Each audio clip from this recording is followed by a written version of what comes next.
Tinaningan na ng doktor si Lola ni Dora, kaya naman huling habilin niya ay matuloy na ang kasal ni Yaya Dub kay Frankie. Si Alden naman, nagselos nga ba kay Doc Taning? Ang Starbite sa ni Nelson Calas.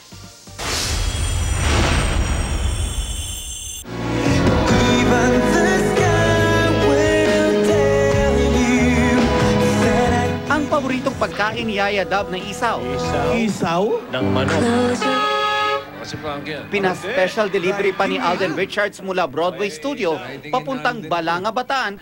Pero ang nag-deliver na riding in tandem na mukha ni Lola ni Dora. Hindi kayo makakalit! Nadaan yung diary! Ano, Rogelio? Titingnan mo lang ako? Oh, pinagtutulungan ako. Yung Dextra, sumapit, oy! Oh, yung Dextra! Sina Alden at Yaya Dub naman, sige lang sa kanilang isaw party. Pero teka, sino na naman kaya itong kasama sa table ni Alden? Yung pala, picture ni Lola ni Dora. Siyuin si Lola eh! Ngayong kasusuyo, mali. Dapat noon pa. Kaya si Yaya na lang ang sinuyo ni Alden.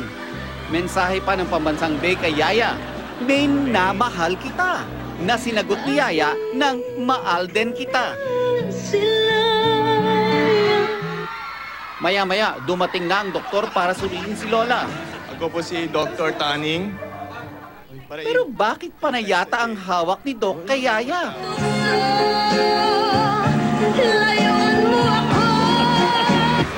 Si Alden, hindi nagpadaig.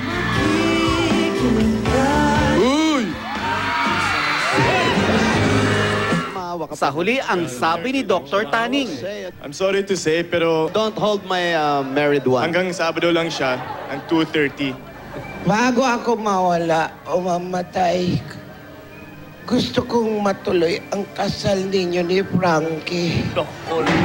Sa Sabado, bago mag 2:30. paano na si Alden? Sagot siya ni Maine, ako ang bahala sa'yo. Banat tuloy si Alden ng Maine Forever. Nelson Canlas, GMA News.